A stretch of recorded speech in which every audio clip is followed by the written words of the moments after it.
Hello বন্ধুরা, কেমন আছো সবাই? আজকে চলে আসছি নড়াইল নিরিবিলি পার্ক এবং স্বপ্নবীথি পার্কে। অনেকেই এই পার্কগুলোতে আসতে চান, তাদের জন্য এই ভিডিওটা অনেক হেল্পফুল হবে। সুতরাং না টেনে সবাই ধৈর্য ধরে ভিডিওটি দেখুন।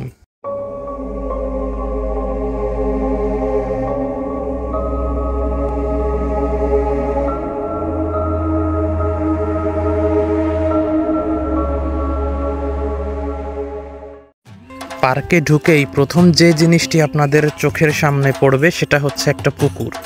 পুকুরটা কিন্তু বেশ সুন্দর, চারপাশে অনেক সুন্দর ডেকোরেট করা ডলফিন মাছ সহ, এবং চারপাশের একটা ভিউ যদি আপনাদের দেখানোর চেষ্টা করি, আপনারা দেখতে পাবেন পুকুরের মাঝখানে একটা ছোট্ট ঘর ছবি তোলার জন্য, এবং চারপাশে তাকালে দেখতে পাবেন অনেক বসার জায়গা, অনেক সুন্দর কিন্তু, এবং ছোট ছোট কিছু দোকান রয়েছে, এবং রেস্ট নেওয়ার জন্য অনেকটাই জায়গা আছে, এবং পুকুরের চারপাশটা বেশ সুন্দর। তবে পার্কটা আমার যতদূর মনে হয় যে ছোটদের কেন্দ্র করেই আর কি তৈরি করা। ছোট বাচ্চা কাচ্চারা এখানে আসলে অনেক আনন্দই করতে পারবে। এরপরে আপনাদের যদি বলার চেষ্টা করি এখানে ঢুকে আপনারা কি কি দেখতে পাবেন, তো প্রথমে ঢোকার পর পুকুরের এপাশেই একটা সুন্দর বাড়ি রয়েছে যার সামনে অনেক মূর্তি। এপাশে ছবি তোলার জন্য আবার একটা জায়গা আছে, ছোট্ট একটা জায়গায়, যে এইখানটার পাশেই, যেখানে ছবি তুলতে গেলেও আপনাদের 20 টাকা করে ফি দেওয়া লাগবে, ঠিক এই জায়গাটা। এরপরই আপনাদের চোখে পড়বে একটা রাইড, যার ওপাশে একটা ছোট চিড়িয়াখানাও রয়েছে। অবশ্যই রাইডে উঠবো এবং দেখবো এটার মজা কেমন, সাথে চিড়িয়াখানাও।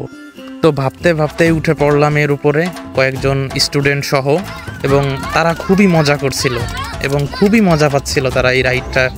আমারও বেশ ভালোই লেগেছিল। এখানে ওঠার টিকিট কিন্তু 40 টাকা করে, এবং এটা 2 রাউন্ড ঘোরায়। তো রাইড শেষ করে আমরা আশপাশে আরেকটু ঘোরাফেরা করছিলাম। এখানে বেশ সুন্দর সুন্দর কিছু ফোয়ারা রয়েছে, এবং এই বাড়িটার ভিউটা যদি আপনাদের দেখায়, এটা সুন্দর, যথেষ্টই সুন্দর। এবং এর পরপরই আমরা চলে গেলাম একটা ট্রেন স্টেশনে, বাচ্চাদের ট্রেন। এখানে টিকিটও 40 টাকা করে, আমরাও টিকিট নিলাম এবং আমাদের ট্রেনেও আমরা উঠে পড়লাম। এই ট্রেন থেকে নাকি ভূতের বাড়ি দেখা যায়, সুখে থাকলে নাকি ভূতে কিলায়, তাই ভূতের কিল খাওয়া তো দূরে থাক, ভূত রেখে লাইতে আমরা যাচ্ছি।